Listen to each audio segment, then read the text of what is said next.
o'clock. We'll call to order the Planning Committee meeting of November 25th, 2024. First on the agenda is a roll call. Vice President Joe Kiriaki. Here. Trustee Nancy Pierce. Here. Ron Bachardi. Here. Jeff Hintz. Here. Michael Moore. Here. And President Tom Weatherston and Amy May are absent.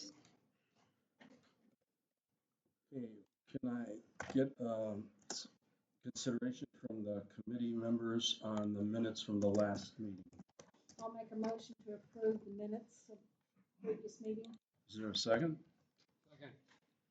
It's been moved and seconded to approve the minutes of the last meeting. Any discussion? All those in favor, please say aye. Any opposed would say no. The ayes have it. Thank you. We're going to have two public hearings tonight. One is for a land use map amendment review, and the second is a rezoning review. Public comments would be allowed for both of these. You don't have to speak at both. You can speak at one or the other, or both if you choose to. We do need your name, and when you come up to the microphone, your name and your address if you're going to speak. And I'm going to ask 3 times for those who are in favor and 3 times for those who are opposed. And then that will conclude the public hearing. Now, we won't get into an interaction between committee members and comments from the public. After the public hearings are concluded, the committee will act on the agenda items, at which point we'll consider whatever comments we hear from the public. We do have some for just general public comment. Okay. Well, we start first with general public comments, and it has nothing to do with anything on the agenda. So we have first Joe Manorik. Jim? Joe. Thank you. Bear with me, I got a glass of water here just in case. Okay. My name is Joe Manorik. Your address? Go ahead. At 6007 Finch Lane, Caledonia. About a month or so ago, I was here to express my concern about approving a rezone for the development along 5 Mile Road without having a master plan. Perhaps I didn't articulate my concerns well enough as the project was approved, and yet I don't think we have answers to our questions. What makes matters worse is that at least one board member went on record to say the extension of 5 Mile Road was to improve safety. If there's a master plan for the 5 Mile Road expansion, talking about the road itself, as a main route, can we see it? The reason for the question is the paved surface between 5 Mile, or on 5 Mile between Middle and the Klima Ditch is only 22 feet wide. The paved surface between the ditch and Charles is 23 feet wide. The surface between Charles and North Point along the same route is 34 feet wide. And the surface between North Point and Erie is 40 feet wide. I was out there about 2 hours before this meeting to measure it. That's 4 different pavement sections within a 2-mile stretch, 3 of which have been probably built within the last 15 years because they're newer areas. And the exact opposite of what you'd expect if 5 miles is going to become a main thoroughfare. If you don't have questions or you don't have answers to these questions, I remind you that this is a planning commission and you are an advisory panel to the village board. If there is no plan for safety, you don't have enough information to make an informed decision, which puts the safety and welfare of all residents of the community at risk. I encourage you to table any and all discussions on matters related to the extension of 5 Mile Road until a plan has been developed and vetted. There's no value in developing a neighborhood and then realizing the infrastructure that you just put in place is not large enough or roads aren't safe. Thank you. Thank you. Next is Liz Alvarado.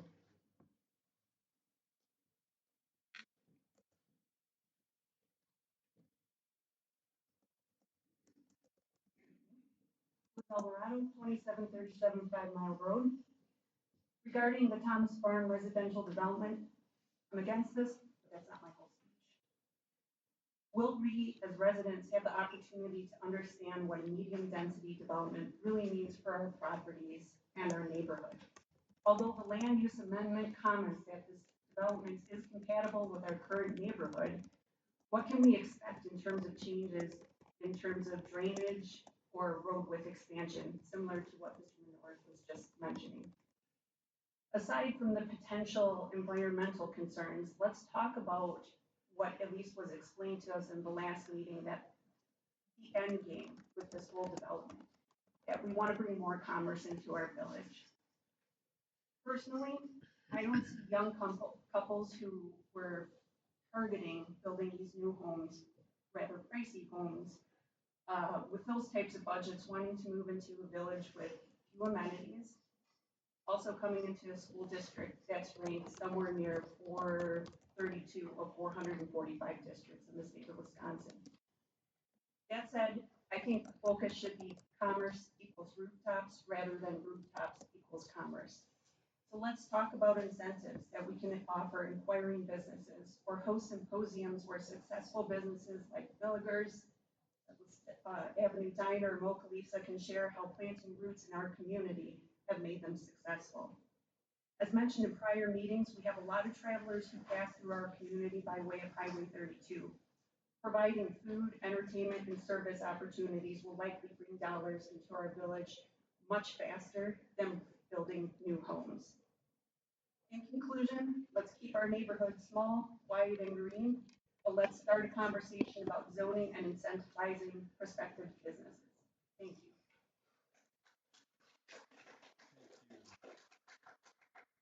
Michelle Miller. Can I just get a point of clarification? The item you started was public comment period or public hearing? This is public comment, but The only reason is public comment is recorded differently than public hearing. Public hearing, there's more Okay. detail, where public comment is just a general blanket statement that a resident says. So I don't want residents to not have their testimony recorded more, in more detail. are we recording it all? You mean in the minutes? In the minutes, yes.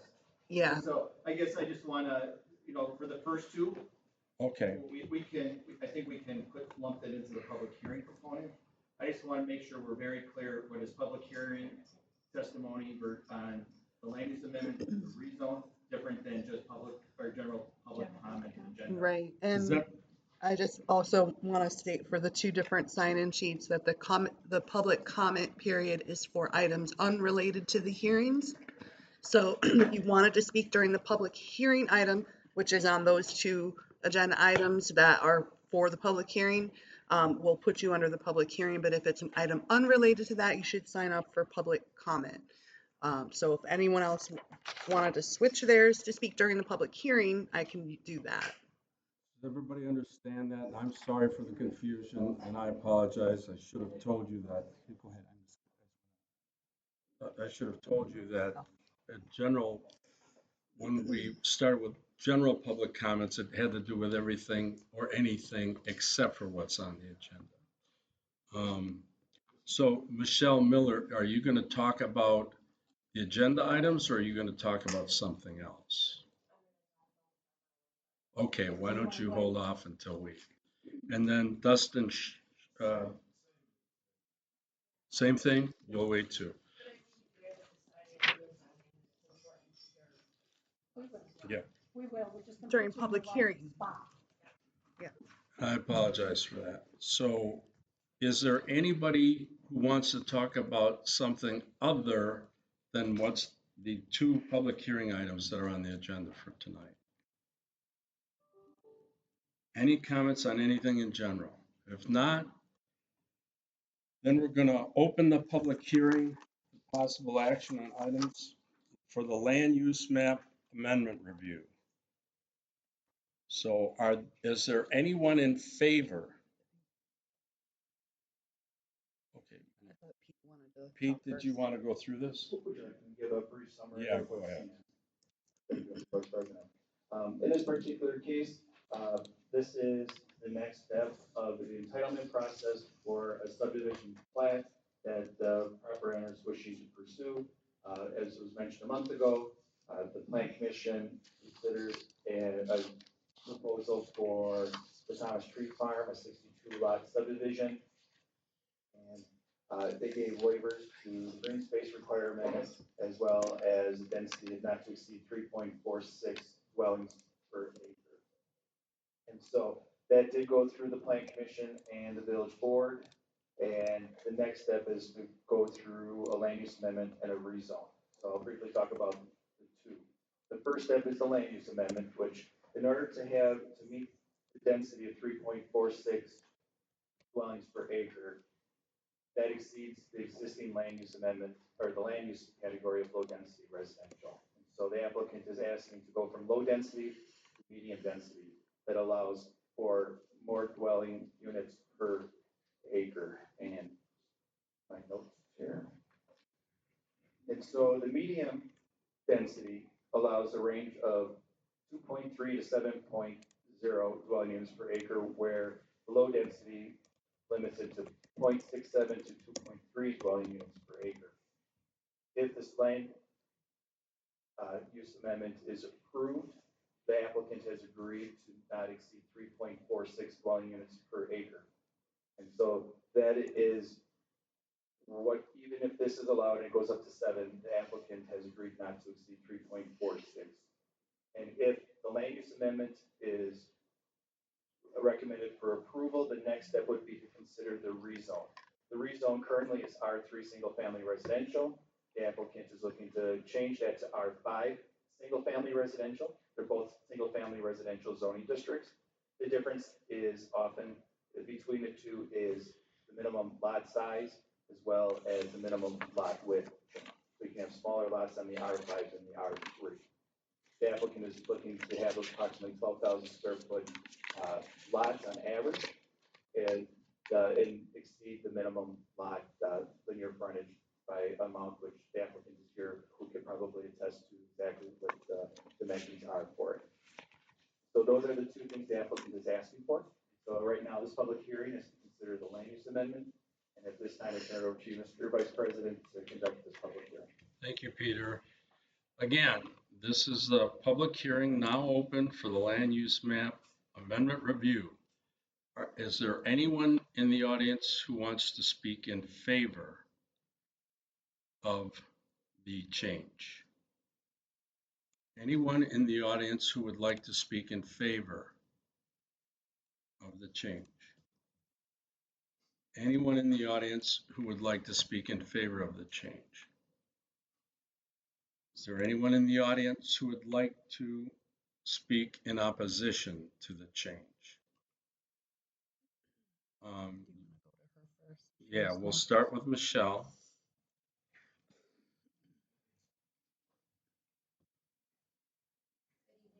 Michelle Miller, 2427 5 Mile Road. I live 3 houses from the creek on 5 Mile. The developer has used the term green space for this project. We will be adding 25% more green space.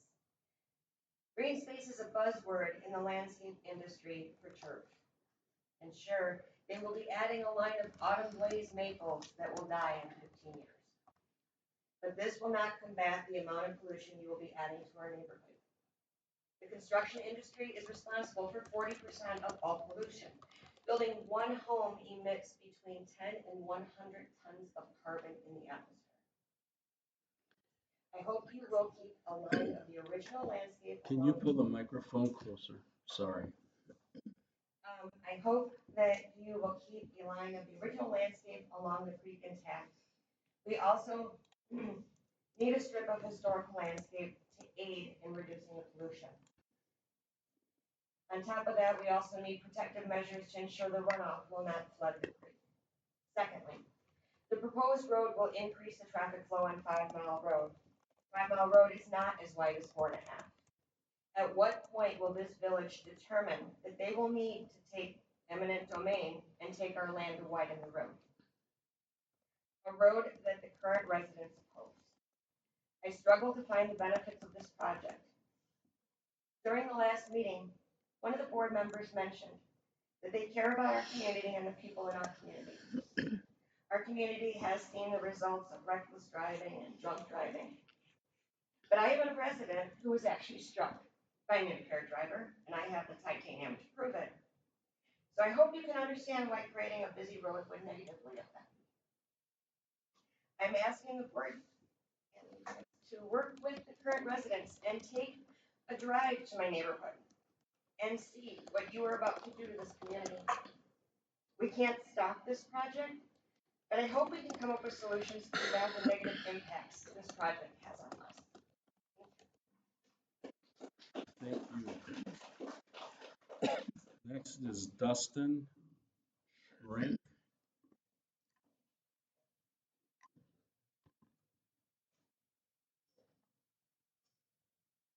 Dustin Schrank, 1515 5 Mile Road.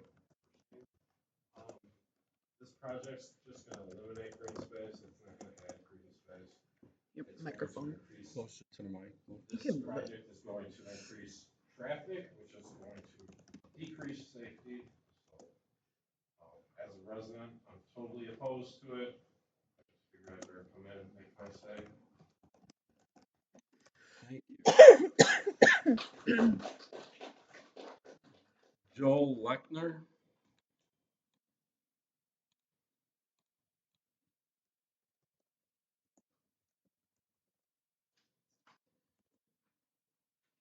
Hello, my name is Joel Lechner, I live at 1615 5 Mile Road.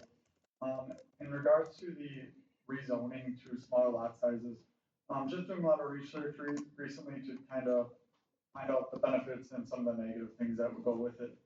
A lot of the negative things are higher construction costs, decrease in housing diversity, contributes to overcrowding, reducing access to green space and impacting quality of life in the community. There are definitely options.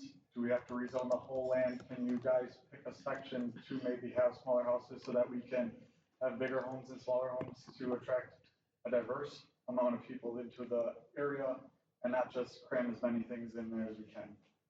I know that road's gonna get built through regardless of if this goes up or not. But the infrastructure on Charles and a lot of the other streets, I'm curious if it's built to handle a high number of cars daily driving through there. Is it gonna cost us more money to fix the roads repeatedly because it was, a few hundred cars driving through and now there's gonna be 2 or 3 times that amount driving through there? I just think that going into this with how many houses can we cram in here, and that's how it's gonna help us.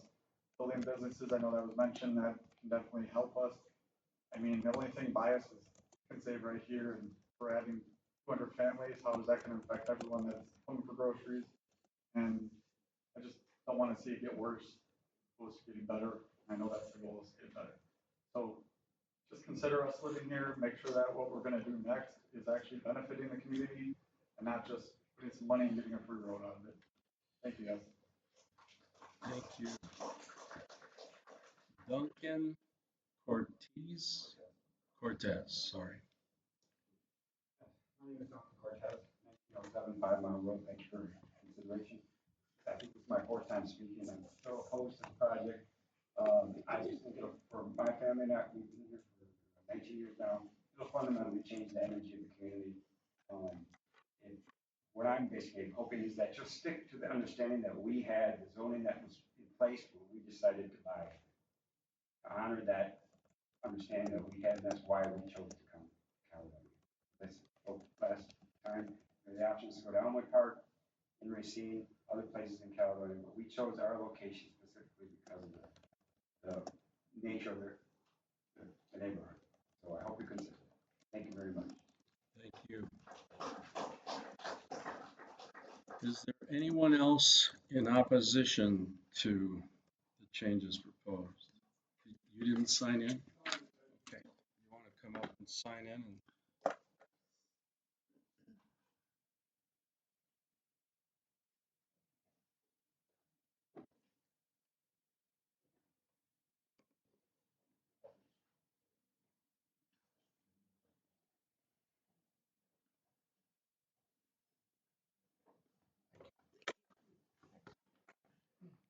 is there anybody else who wants to sign in? Okay.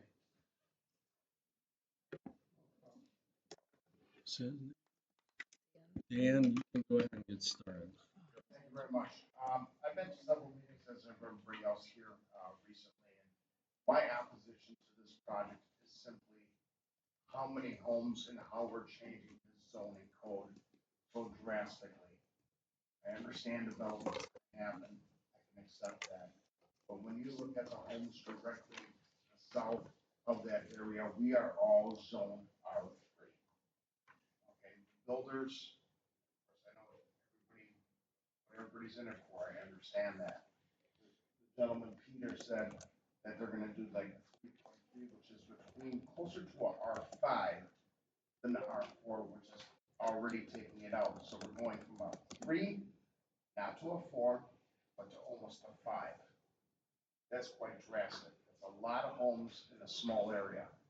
The street's not gonna be able to handle that, as the gentleman on Finch Street spoke earlier with the width, as I was walking my dog down 5 miles, I do a couple times a day. That street is very narrow. I just think we're just trying to put too much too soon without things being thought out with the traffic, the safety of the children in the area. And the green space will be gone regardless if we put that many homes in that area. So I would like the board to consider that we're not only taking it like one zoning thing up as from R3 to R4. No, we want to take it to a R5 right away. That's just way too many homes, in my opinion. I think everybody else's opinion in this room, to make that much of a drastic change to our community. Thanks for your time. Thank you. Leslie?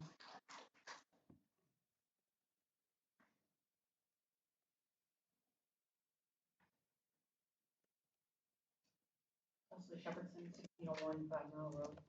I think, as in most here, the opposition to 5 Mile and what we are proposing. I think more of the frustration too comes into a lack of being able to interact and understanding the pros and cons of what is being proposed. We understand that there's things that are gonna come in that we can't control. What is the amount and how are we taking precautions to, and I guess, ensure our safety of the community members already there. And taking our word, I feel like we are talking, but there's nothing giving back except for this is what's going to happen. And so how does it help bringing commerce in?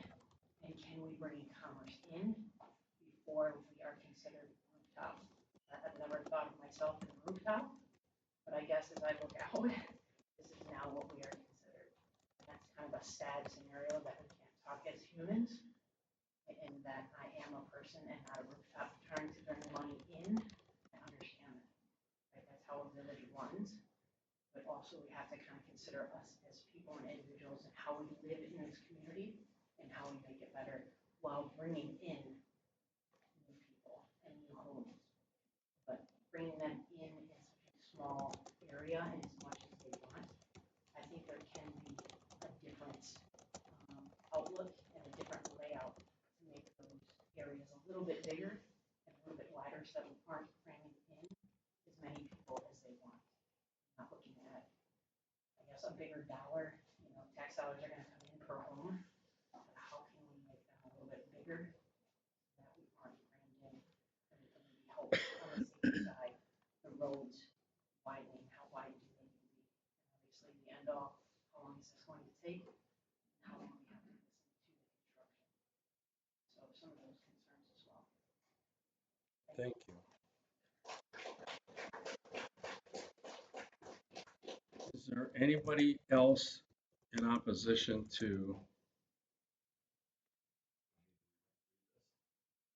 No, she's going to put your comments in the appropriate place based on what you had said earlier, unless you want to read it again. And I'll defer to your judgment, right? But that's what I would do is Right, never just we're gonna- repeat that again. Are you, I can move it. My concern is more big picture. It's not about that rezone. It's about the development of the 5 Mile Road. Okay, the only difference really is that the meeting is recorded, so it will be recorded, but the written minutes, I'm not gonna put a lot of detail into what you said written.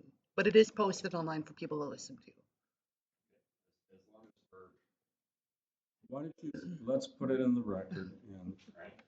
make sure you're more comfortable with making sure your comments are recorded appropriately.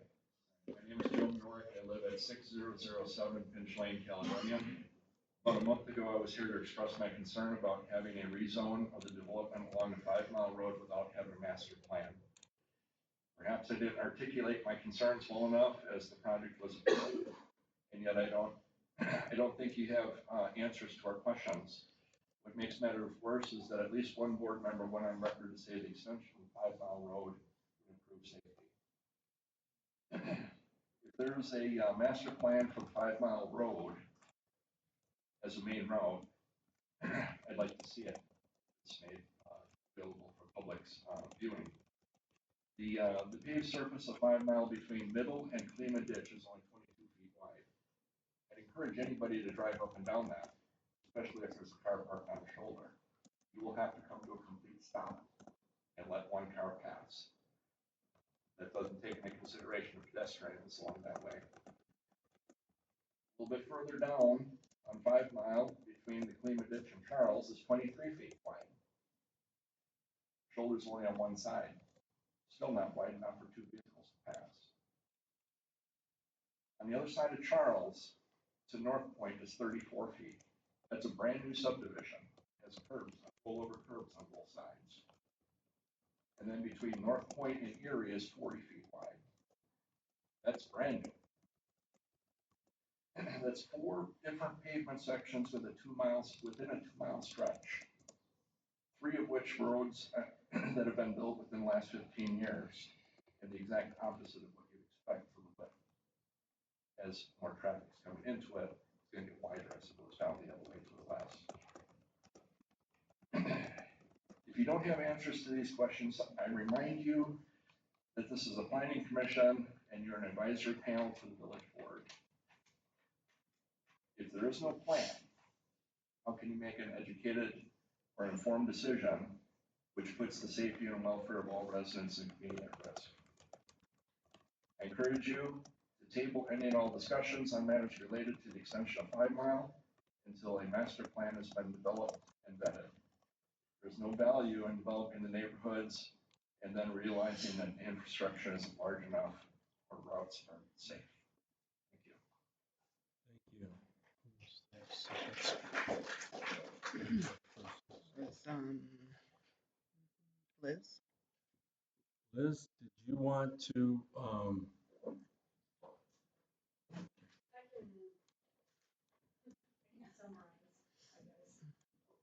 Liz Alvarado, 2737 5 Mile Road. I guess in summary, what I'm trying to get at is, as other residents have expressed, I feel like we're in the dark on a lot of the decisions that are being made regarding the environmental impacts, what this is going to mean longer term for us as residents.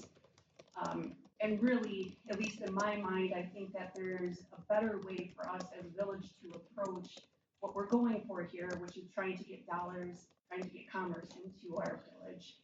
And by that, I mean trying to go after enticing new businesses to come into the village, to understand if there are tax incentives, or getting them in touch with existing businesses so they can observe the success that current businesses like Miller's, Moshe Lisa, and Release are currently experiencing. To me, that seems like the more viable path to bringing in dollars and lowering our tax base rather than building homes that could potentially go vacant due to size, the cost, or just the orientation of the neighborhood that's proposed.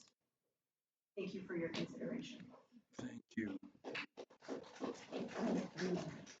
Is there anyone else opposed to the proposals for change on the land use amendment review? Anyone else opposed?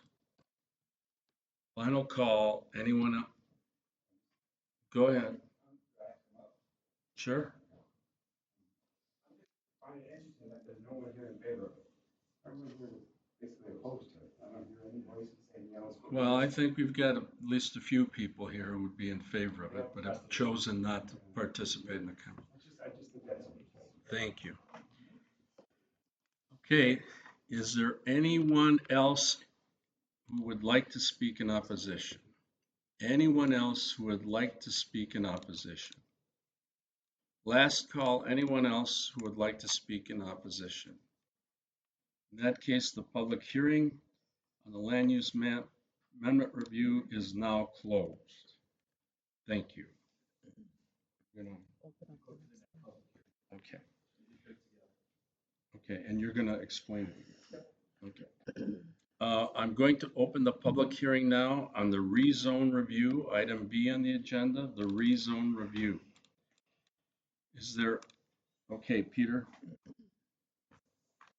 Thank you, Mr. Vice President. It's very similar to my explanation before. Before it was focused on the land use. The rezone is to change the minimum requirements for lot sizes for a subdivision that is being proposed. The rezone would allow for smaller lots and smaller lot widths, which would comply with the concept plan that was approved earlier this year for the Thomas Tree Farm. And so in order to meet the density of 3.46 dwelling units per acre, the applicant is requesting a change in the zoning from the R3 to the R5 single-family zoning district. Mr. Vice President. Thank you, Peter. Is there anyone here who would like to speak in favor of the proposed change? Is there anyone here who would like to speak in favor of the proposed change? Last call, is there anyone here who would like to speak in favor of the proposed change? Is there anyone here who would like to speak in opposition to the proposed change?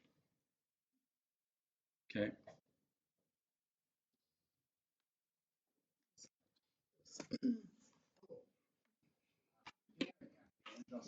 Okay.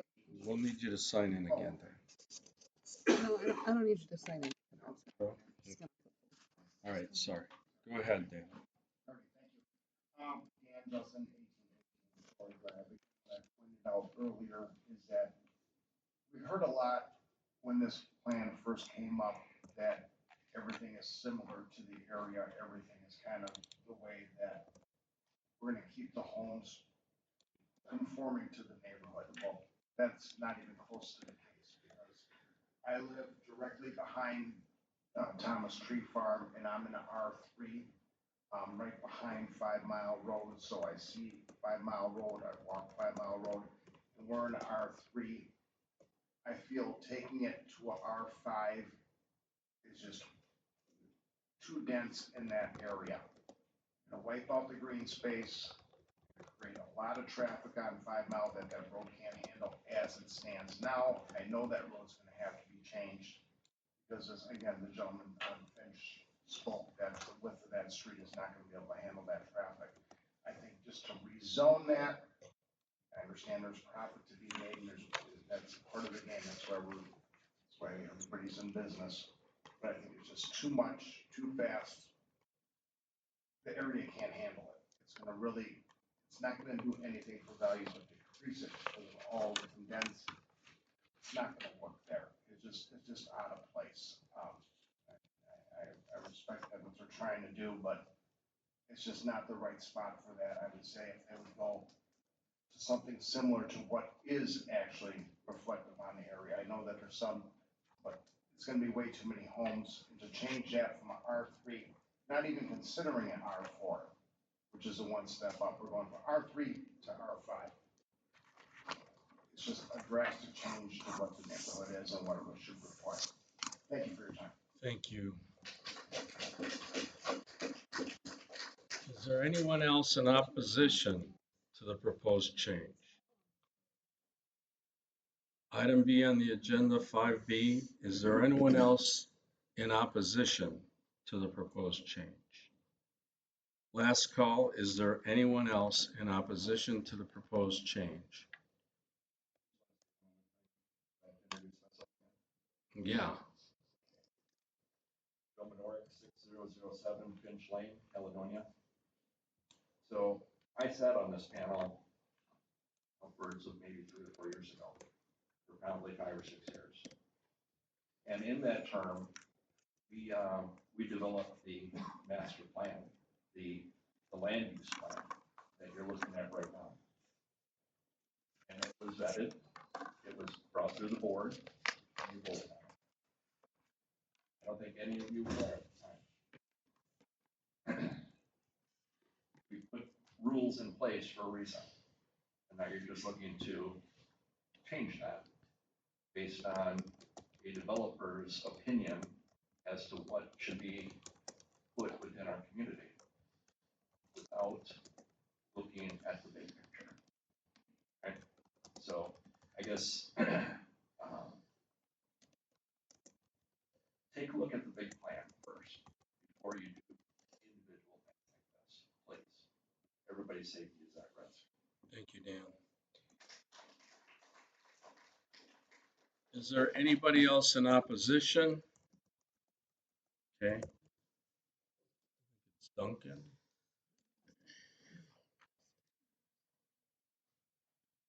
Dustin Schreier. Dustin, 15, sorry. 5 Mile Road. That's okay.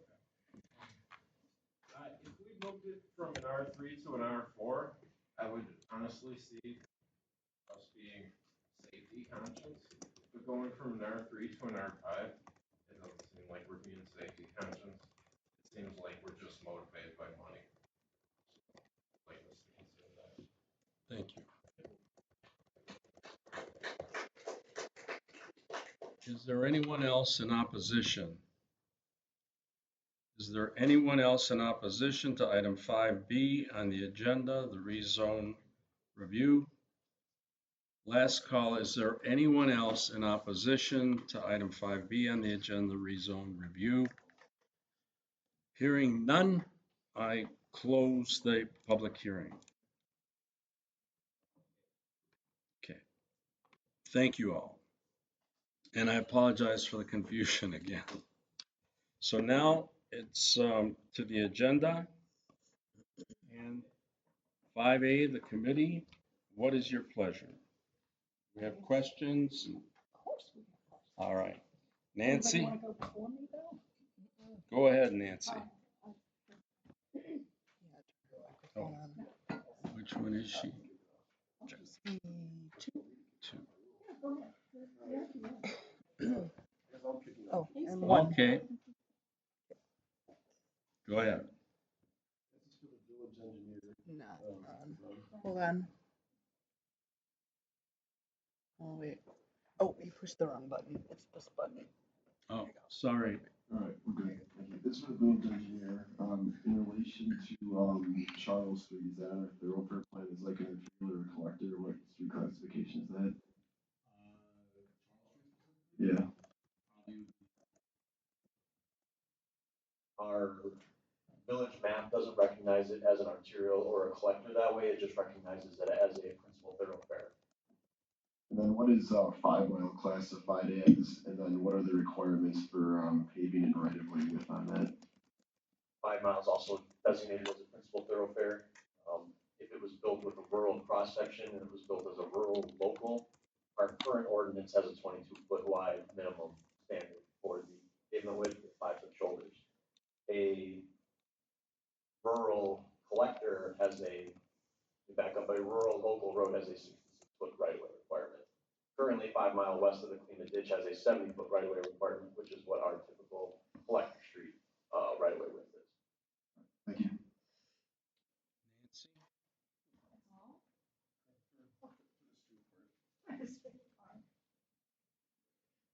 Well, I guess, yeah, this isn't the first time we've had a lot of the comments, and I appreciate everybody coming back, because I know it's important to you. Our land use plan is up for being redone in the coming year, Pete? Our comp plan is scheduled for the end of the first quarter of 2025 with Stuart Pack is going to take a look at our comprehensive plan and also our comprehensive land use plan as well. And so I think the road construction comes back to me, that, that's something that worries me when I listen to it. I mean, I understand it was originally a rural road. We're not talking about keeping this as a rural road from the description of what I'm hearing. So that's one concern. You had 64 new homes in there, so you're adding 128 cars more a day. We've already got problems on 4 miles. 6 miles not too much, but we only have 3 ways to the interstate, really. And that's 4, 5 if this goes through, and 6. 7's a little far to the north. The long-term planning, if I'm correct, Ryan, is that there will be over 200 homes in this area. That's kind of the line that's hanging out there? I believe, depending on how you define the general area, I mean, there was over 200 homes, I believe, platted between Caitlin Woods, Audubon, Arboretum, Right. and this current Thomas Street Farm. So that's a lot more than just these 64. Personally, I'm against changing the density on it. I think the existing density, and I noticed that you said the developer wants to go to 3.46, but R3 has 3.23 in it. Am I missing something there?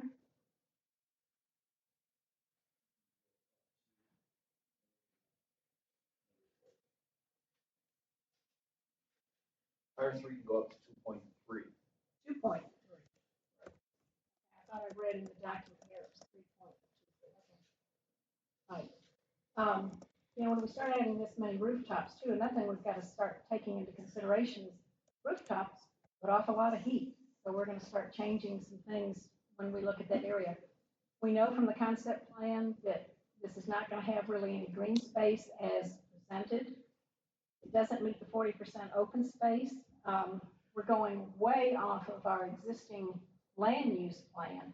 And I understand, and Brian, could you put up the map that shows where water is in the village? Because I mean, some people were saying they don't see the big picture. It's entirely on the eastern half of the village. Right, but just where they can see that.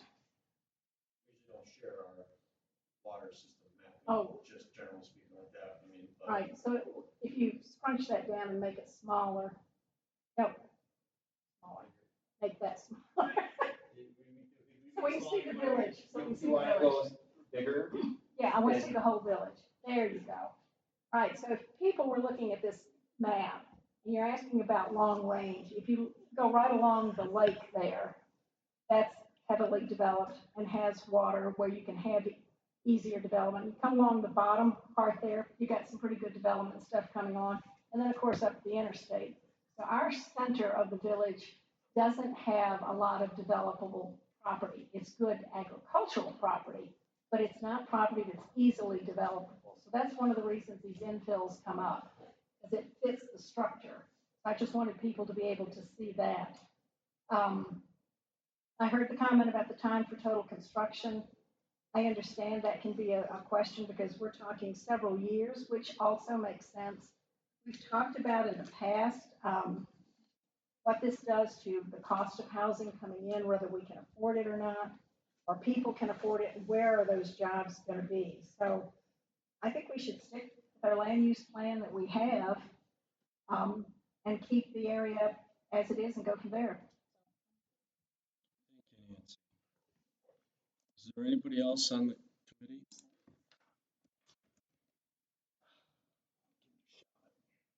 Ryan, can I speak? Go ahead, Mike. Yes, 5. Ryan, I have a question for you. So you're saying the right of way is larger than what it actually looks like? We're talking 33 to 60 foot right of ways? The right of way for the proposed subdivision is 66 feet internally as required by ordinance for the local stuff, and we'll call it the principal thoroughfare section of 5 mile is 70. Okay, all right. So plan makes, and it's 70 feet from Klima Ditch out to Middle Road, correct? Correct, that's what I believe I saw on the map. Okay, all right, so plenty big for roadway. If It's someone just- decided to, yeah, widen the shoulders or improve or do something, yeah, there would be space to widen if needed be. But currently it is built at 22-foot wide, which is what an ordinance standard cross-sectional width can carry. Good. No. It's too late for that. They're bringing up what we want to talk about. Yeah, well, Residents that had the opportunity to speak during the public hearing, if there are questions that the planning commission would like to ask of the applicant or ask the staff regarding the roadways, that is within the structure of this meeting. But we cannot get into a dialogue or deliberation with the public. That's how the procedures are for this thing. So if the planning commission wants to ask a question, that's fine. But that's how the structure of this meeting is going to be conducted. I have a question. okay. Go ahead. Are we going to have to widen 5 Mile Road?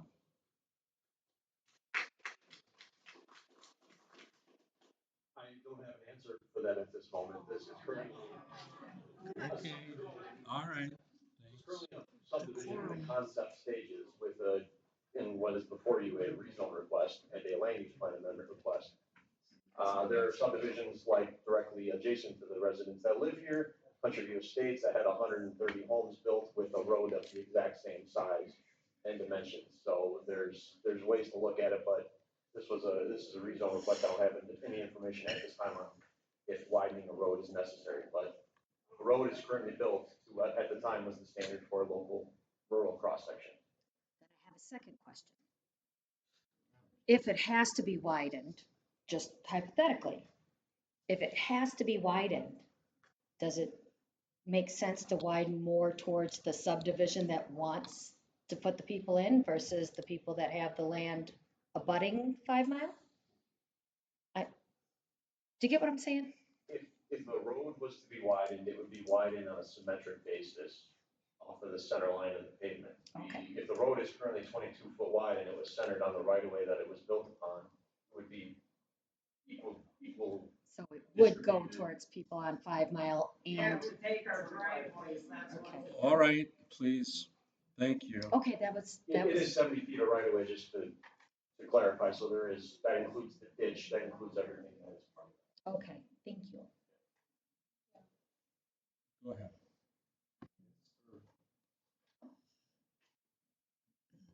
Probably for Pete, just crunching the zoning ordinance really quick while I was sitting here listening to comments. If we did nothing, R3 has 100-foot lot width, 20,000 feet in area. They could do 58 lots the way that it is now on this property with nothing if all this failed. That sounds about right. Not entirely, correct, because we have stormwater management that would have to be incorporated in there, that would reduce the net acreage. So, when we took in consideration the roadway that has to be constructed from the Klima ditch all the way down to Charles, and the stormwater, they probably would be reduced down to 39 homes, where we would estimate, the more details if we went further. So that is what would happen. So it'd be a significant drop in the number of houses if there was no zoning change. Did you run that for, a lot of people talked about R4 tonight and looking at the setbacks for like yards and lots, they're essentially the same. The lot width is about 10 feet less, the lot area is a little bit less. Would that be, if you run a number on like what that would be, and the follow to that would be, would they need a land use map amendment to get a zoning to R4? Yes, they would need a land use amendment for R4 as well. How many homes would that get? I unfortunately did not crunch numbers for the in-between zoning district. I don't have that at the top of my head. Thank you. Ron? Yeah, is my speaker on? Yeah. Should be. He's three. There you go. I mean, just some general comments for the public. I think that, you know, I'm very torn on this and clearly understand your concerns. Just some things to think about. I'm not sure where this is going to go. It'll most likely go to the board for review, whether it's approved here or not approved here. It's still going to the board. you know, I think that, you know, just some things to share. For the first time in American history, 25 to 35-year-olds are not doing as well as their parents. And one of the primary factors for that is homeownership. Homeownership has become very, very difficult for that age group. You guys are the incumbents. You own homes and you've been blessed with increasing the value of your homes. I represent you on the board, but I also represent some of the future members of our community that are coming in. And I'm personally disturbed by the fact that I think in this country we're creating a generation of renters, of people that, young people that may never have an opportunity to own a home. And it's part of the problem is we're somewhat sequestering building permits. We have developments that are going to take place and people come in and they don't, rightly so, I understand all the reasons you're giving, but they don't want it in their backyard. So these developments get shot down. We don't have the number of housing units to offer to young people, and it just festers and perpetuates. So, you know, I'd ask that, you know, we find a balance. We find a balance on this board. We find a balance with our planning, and that you guys understand that, you know, everyone deserves a shot at home ownership. So just something to think about. Thank you for listening. The reason why they're that high is we're not building. We're not building. No. I'm sorry, we're not going to have an interaction between the others. Thank you. Is there anybody else on the committee? Jeff. Go ahead, Jeff. I'll say this really quickly. This isn't a memory test for anybody, obviously, but when I first came back to Wisconsin after doing, I work in a very similar field to Pete, actually, in a different municipality around here. But when I first came back to Wisconsin after being out of state, I actually lived at Dublin Court for about 3 years, so I'm very familiar with, you know, where this is. I always took my dog for a walk down there, so I walked 5 miles quite a bit. In terms of probably how I'll vote, I agree with the previous sentiments. You know, some of the answers to housing affordability is to build more units. That doesn't necessarily mean, you know, pack 120 on this piece of property. But I asked the question about R4 zoning for 2 reasons. I don't think, you know, 31 is probably enough, given that 4 and 3 are about the same. There's a 10-foot, you know, yard reduction. I think that would be good. That's why I asked about the if a comp plan amendment would be needed. I'd be in favor of the comp plan amendment to get to R4, but I would not be in favor of doing R5 zoning.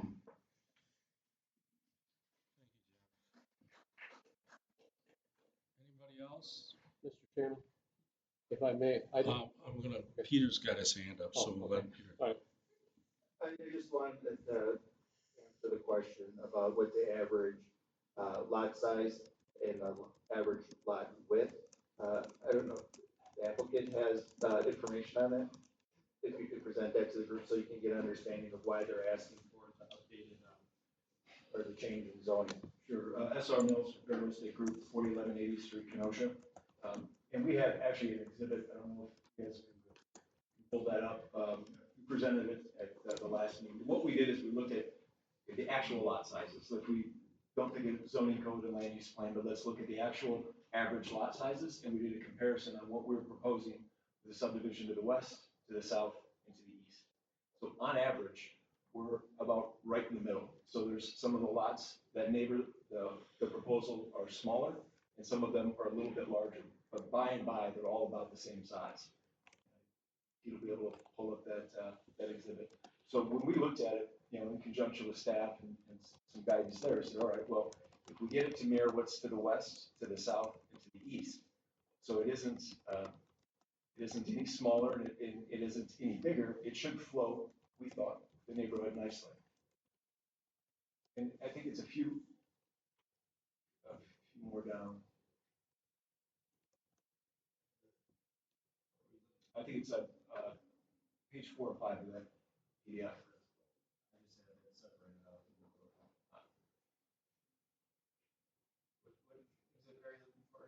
The one that has the comparisons in sizes.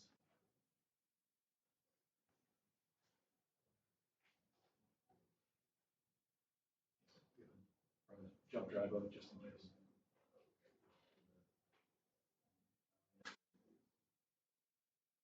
I'll be right back. I gotta get a converter for the jump drive. That was the thought process though. Does it work with the other two subdivisions you're putting in nearby? Those are platted really prior. Those are slightly larger. Now that is actually zoned R3, but there's a PUD associated with it that allowed the lot sizes to vary, so it doesn't strictly adhere to that R3 zoning code. It's some instances it's a little less, but by and by the lots are larger up there. But again, we looked at it where because this is bordered on three sides by a comparable product, that we thought it would make sense to have comparable lot sizes.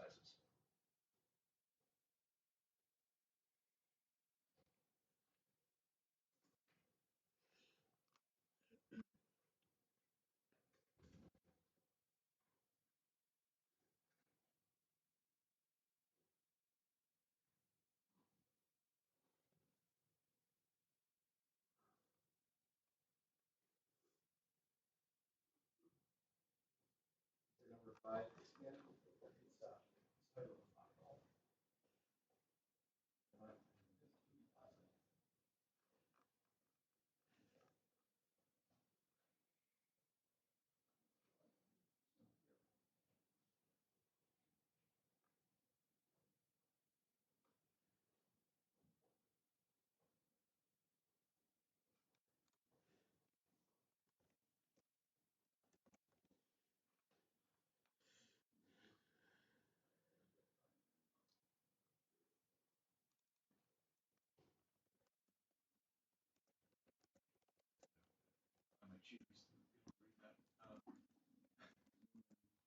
Thank you.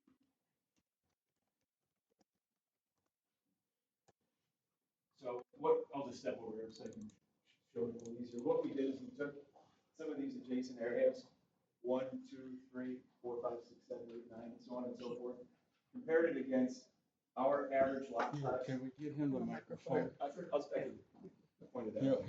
He'll give you the cordless. Yeah.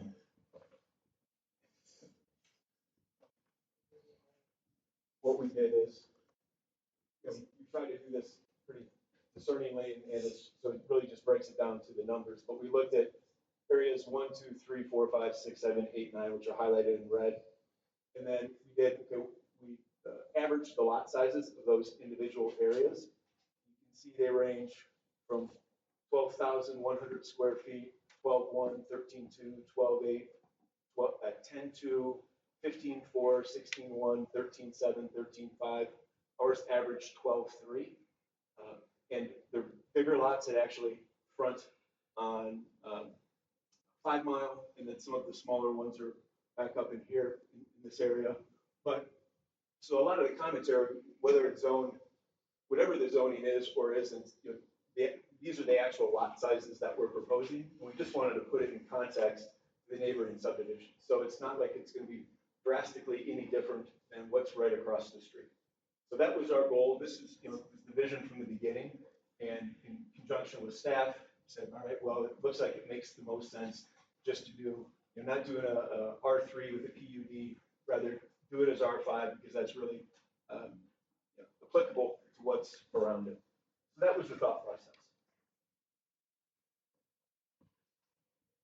Up here.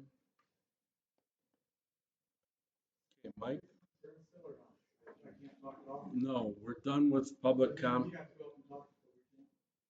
Well, he was asked a specific question. He is making the proposal here this evening, so he had a right to answer the question. Okay. I have concern, I think would be important to what your guys' decision would be made on. I would appreciate it if I could just bring up something on the map that you just used. I'm not going to allow it because we've had the opportunity for public comments.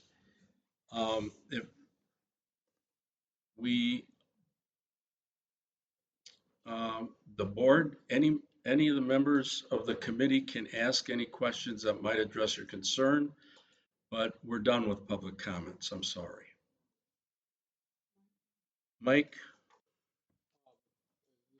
This is to our committee to our committee here, this is an area, I worked for the sanitary district for 31 and a half years out here. Okay, this area is all sewer and watered. It is set for development. And what we're looking at rezoning here, as the developer has said, the size of these lots are not drastically different than anything. In fact, some of them are probably a lot larger than original lots along Charles Street, along Middle Road. It does fit into our land use. Whether or not it's written down, but the size of the lots do conform. And we're not going to get any development, any commercial development of any size unless we do have residences within this area. Because they go on the number of homes that are built, that are occupied in the area. So, it's up to the board to decide what they want to do, but, that's just the way it works for development of commercial property. Thank you, Mike. Is there anyone else? Nancy? All right, so two things. You talked about rooftops, but car tops are also hugely important when it comes to commerce. And we have a lot of out of area car tops that actually come in here. Milligers is a good example of that one kind of thing. The R3 with the PUD beat, where does that fall when we're talking R3, R3 PUD, R4, R5? When we do go to a PDU, the minimum acreage for a residential development, I believe, is 20 acres. I'm not quite sure, but that would allow for some flexibility in lot design and also size. So going through to the R5 district, as the applicant indicated that, the average lot size was 12,300. And what was the average lot width? In the 80s, right? Is it? Yeah, it's, I think minimum 75. Minimum 75 for the R5, R4 is 90, and if I recall, the number was 88 feet. It was just shy of the 90 feet. And so this would provide the flexibility for the applicant to go forward with the proposed 62 lot subdivision. Some of the comments that I heard was concerns about, the master plan for a roadway. The road, staff has looked at it when we were looking at this, the capacity of that road, Charles West, is capable of handling the 62 lot subdivision that's being proposed. It can handle, even if there is additional housing to the north that's not part of this consideration, 5 Mile Road would still be able to handle the capacity of that road. There was a concern about, that was the question about road is able to handle the traffic. I wanted to let you know that we believe that the proposed subdivision and the road, that 5 Mile connection, even to the west, would still be able to handle the traffic that's generated from that particular development. Thank you, Pete. Did that answer your question? Okay. Anyone else? Anyone else? Well, one of the questions that I have would be, we've had some discussion about R3 versus R4, and we can't even explain at this point what the difference might be, whether it be R3 or R4 in terms of the number of homes as a part of this development. And that troubles me. I think it would help. I don't think there's anyone here saying they're opposed in total to development. They're opposed to the number of homes that are going to be part of this development. If there's, to Ron's point, if there's some way, and we've talked about this before, that we find a happy medium, I think it would serve everyone's interests best. And if the lot sizes were a bit smaller, perhaps the homes a little bit bigger, I don't know what it does for revenue, but all the way around, we're going to be in good shape, unless you decide you're not going to do the development at all. And I'm not hearing anyone say that either. So For that reason, I would be a no tonight. Can you comment on that? Can we hear from them in terms of, Yeah, happy to. You know, none of these deals are easy, needless to say, and there's a lot of number crunching that has to be done. We have to look at the economics of it. They're very thin, and you know, there's a lot of capital at risk, and there's a lot of things that play into it, from the capital markets, where's debt, where's construction pricing, are there builders? You know, we have a building company, Newport has a building company, but what happens if they go away and they're not buying the lot? So there's inherent risk to this, and we all understand that. So with that, there needs to be some profit, some yield. We're not doing it for practice. I don't know what, you know, if we would be able to move forward or not. I know if it got cut to the R3 at the 39 lots, it just doesn't make any economic sense. I haven't looked at R4. I think, you know, just in hearing it's lot widths or. For the R4, the lot width is 90 feet and 3 dwelling units per acre. The applicant has a proposed subdivision that would be at an average 88 with 3.46 dwelling per acre. If you go to the R5, that changes the lot width down to 75, quarter-acre lots with 4 dwelling units per acre. That's the difference between the R4 and R5, is about a half a house per net acre. It's something we'd certainly look at. With that said, you know, what we tried to do is mirror exactly what was across the street, which is why we said, all right, if, you know, this seems to be very compatible, we have existing product there, that fits what you have and what's in front of you today. I appreciate the wanting to compromise. I just also want to be realistic and very transparent that it might not work. It's pretty thin and they're tough to do. So just want to make sure if we're doing something, we're doing it for reasons that really benefit everybody. And I appreciate the neighbors' concerns and thoughts, so not minimizing that in the least. I have a question. Okay, Amy, Sorry. go ahead. Now, you mentioned the other development that you're doing is an R3 with a PUD? Correct. That was a PUD that was approved in '07, so a considerable time ago. And so the rules have changed since '07, and more than likely they would have asked for a zoning change as well if they were to come today to do what they're proposing to do. They too have a higher density than the R3, and so they ask for additional compensation. Also, there's the R3A, which is a legacy district. They have lots comparable to the R5 as well. So the lots, you know, the R5 is still comparable when it comes to density. One of the things that we had that concept plan come in through first was, there's always the question, what comes first? Should the entitlement, the land use, and the rezone come first? Usually the first question out of the plan commission and the residents, what are you going to create? So the applicant created a concept plan, told you this is our density, this is our amount of open space, doesn't follow these rules that were originally adopted in '09. So this is 15 years ago.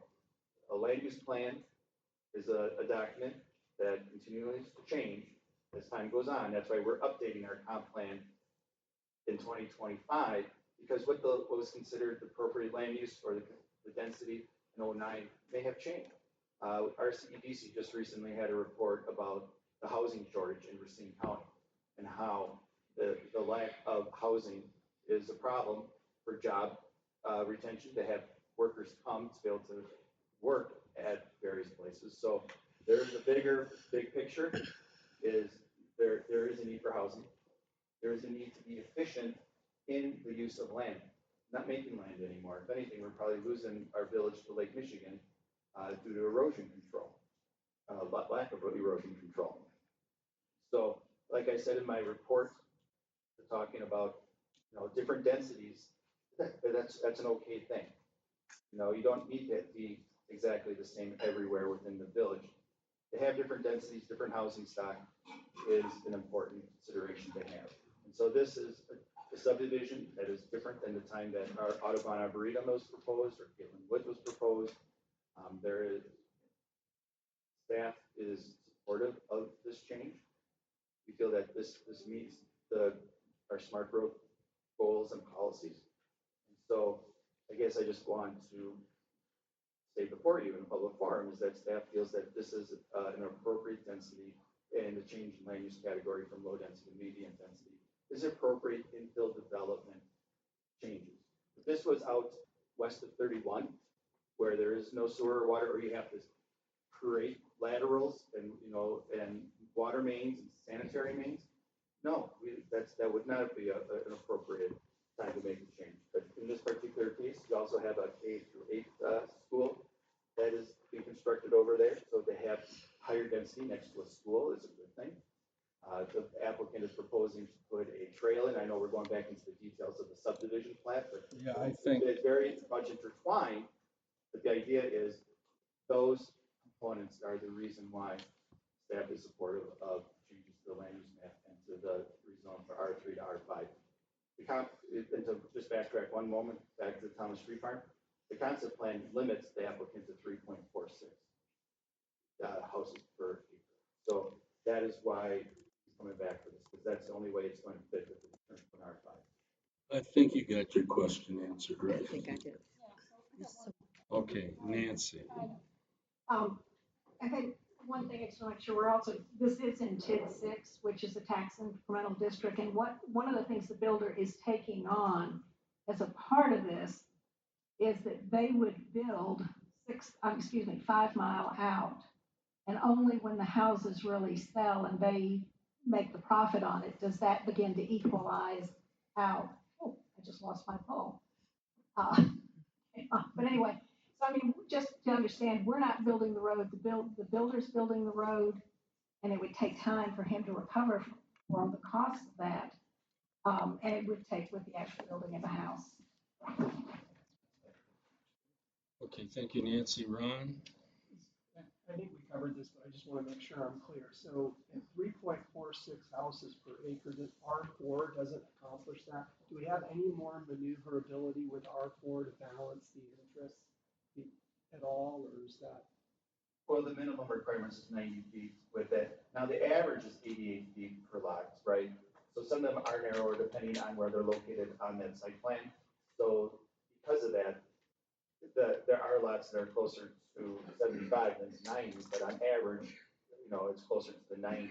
That's why the applicant's looking for the R5, so they have the flexibility of those lots that are on a corner that don't have as much roadway, that they have the flexibility still to build a 10, 11, 12,000 square foot lot, but not necessarily meet the lot width. So the R5 is providing flexibility to the property owner when it comes to creating 62 lots. Now, the 62 lots, having to go to the medium density, not liking the density, then, the R4 could be proposed and recommended, and then the applicant is going to have to go back to the drawing board to see what they can do to the R4, which is 90 foot wide and then 14,520 square feet, which is a considerable jump in lot size.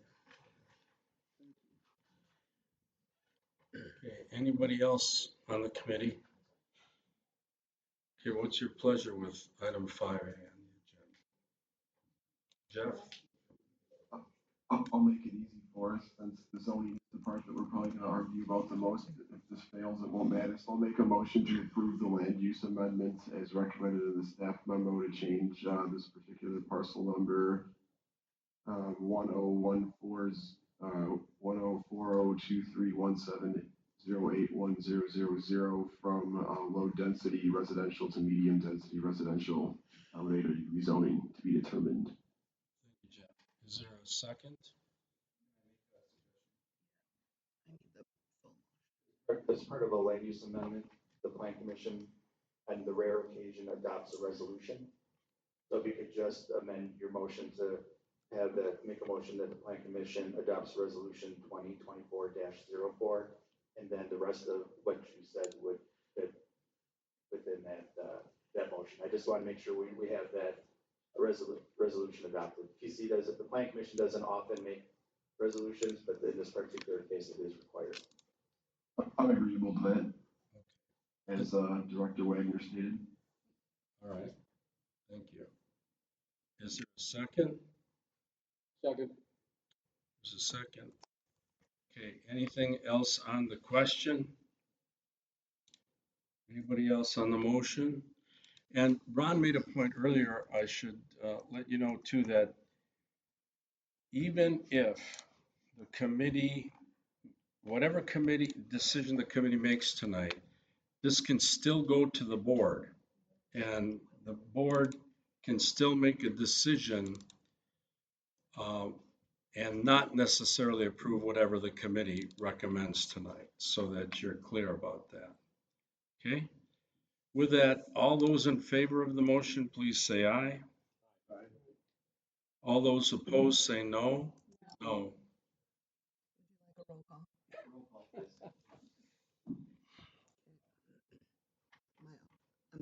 Am I on? Okay. Joe Kiriaki, No. Michael Moore, Aye. Amy May, No. Ron Bachardy, Aye. Trustee Pierce, No. Jeff Hintz. So we have a 3-3 vote. And again, this can still go to the board next, at their next regular meeting, which is when, Peter? December 10th, and their consideration might be different than that of the committees. Next, we have item 5AB. What's the committee's pleasure? Yeah, what is is there a motion? Or, go ahead. Jeff, you got a question? They're essentially locked into this concept plan. I know well, a lot of people talked about R4 zoning, but I let the cat out of the bag, I guess, for the committee standpoint.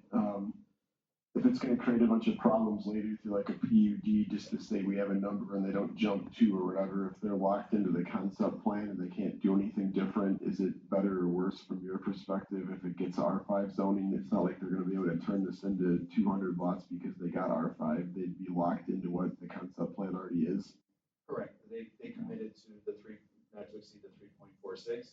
And I would think that if a builder wanted to come to town and, said, this is what we're gonna build, and then they get the R5 zoning, that does provide the flexibility, and then they max out the flexibility, that may be the very last project that they ever have in the village, because they didn't follow through with what they agreed to in the very beginning. In that scenario, you'd essentially start it over though, right, with a new concept plan and new notification to people because they didn't do what their picture was before, essentially? Right, and I think that they would have a lot of resistance from staff, as well as, I would think, the planning commission, as well as the village board, saying, you didn't say what we agreed, what we talked about in the very beginning at the concept phase.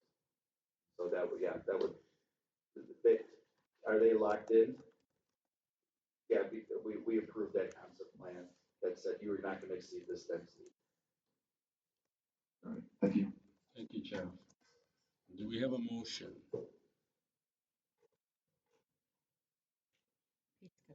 Peter? Now keep in mind, we ran the land use amendment and the rezone in tandem. There's risk associated with that. Because if the land use amendment doesn't pass, then when you want to do a rezone, that means the land use map is not being recommended for a medium density. So this planning commission cannot recommend R5, or a motion be made to go to R5, but the reason the planning commission would vote no, saying it is inconsistent with our land use map showing low density, and therefore not consistent with our state smart growth law. Therefore, we do not approve of the rezone. We'll see what the village board does with this, so we don't have to. Yes, that would be the correct thing, because at this point, it's a moot point.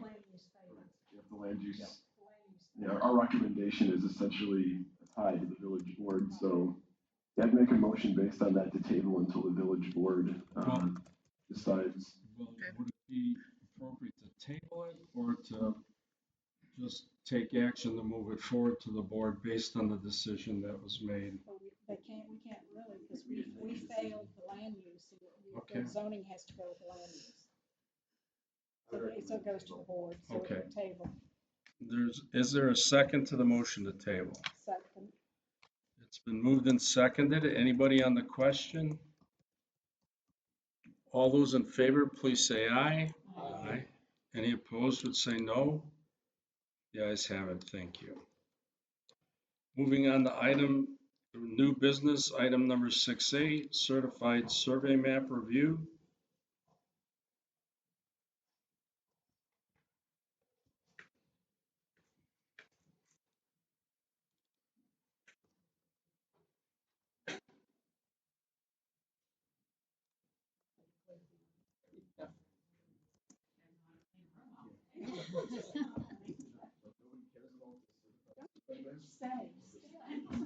No, because it's not in their backyard. One resident here, about the rest of it. What is this about?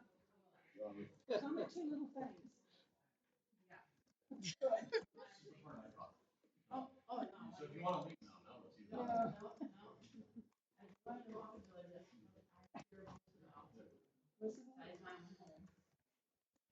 All right, Ryan, you're gonna, go ahead.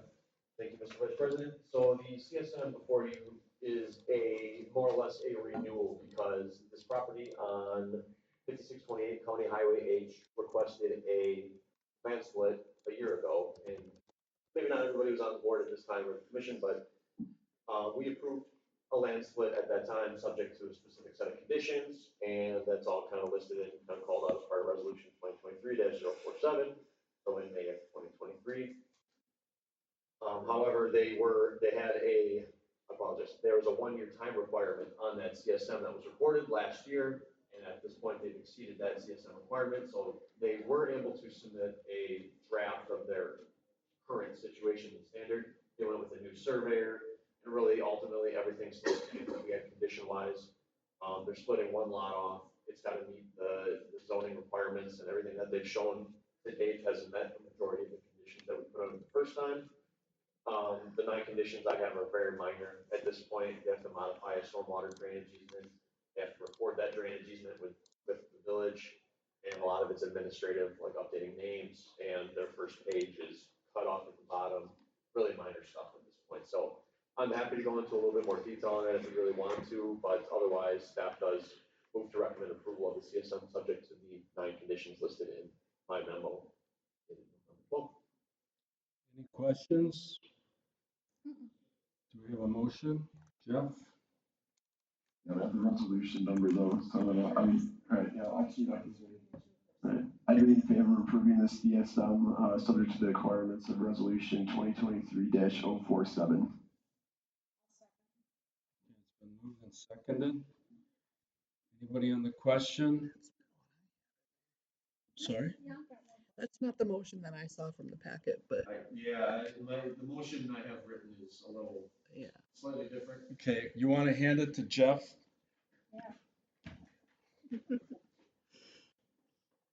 Thank you. All right, so we have a motion and a second on the floor. Can we have I those didn't hear a withdrawn, second. please? Who seconded? I didn't get that. I'll withdraw the motion. Second? He's gonna Yeah, reread we got to withdraw what's on the table now. Yeah, I'll withdraw the motion. I'd say. Does the second withdraw? Okay, you'll withdraw the second. Thank you. Sure. I move to recommend approval of the CSM subject to the 9 conditions listed in the memo I'm holding dated November 12th from our village engineer. Those 9 conditions, I need to read those into the record as the memo cover. All right, we will do it that way. Okay. Anybody on the question? If not, Nancy, go ahead. Sorry. This is non-water area.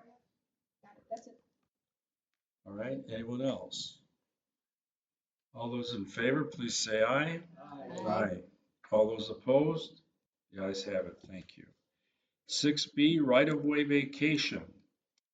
That sounds like fun. Go ahead. Vacation sounds like fun. It's the it's the rest of it, yeah. That doesn't really have a whole lot of fun.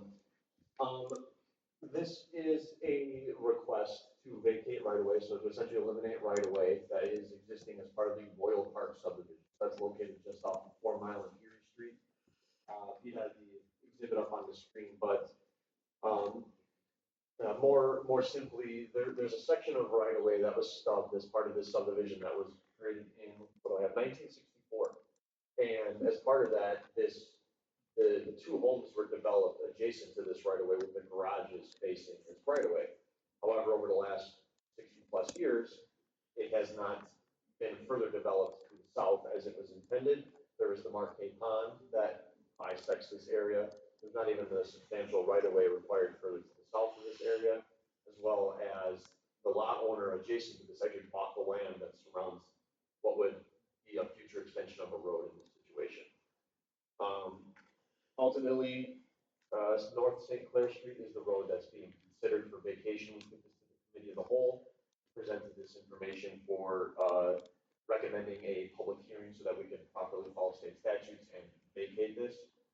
You can kind of see what Pete has on the top is essentially 2 gravel driveways have been built off of this, and the village does not intend or has any long-term plans to extend this road or build this road.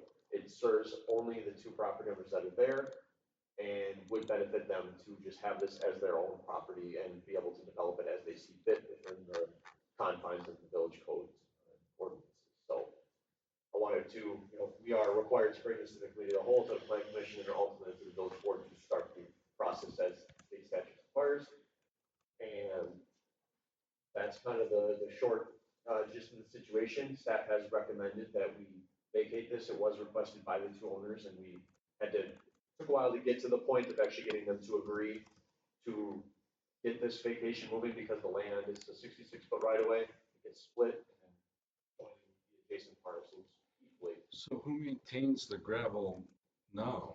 The lot owners currently are exercising their rights to, as if it was their own property. And there has been a variety of police reports, and non-police reports just due to neighborly fun in this area. And it would be in the best interest of, I believe, everybody to ensure that they have their equal share of this piece of pie, to call it something simple, and allow them to develop it. So they could put their own driveways in it, so on. Now they can pave it because it's not in there, not in the village's right away. Fenced up and. Right. Anyone else on the committee? Do you have a motion? Here you go, okay. Who handed this one to?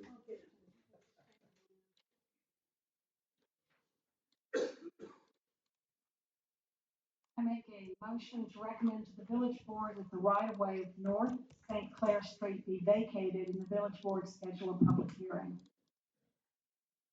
Is there a second? I second it. It's been moved and seconded. Anybody on the question? All those in favor, please say aye. Aye. Any opposed, say no. The ayes have it. Thank you. Did you say no, Mike? Oh.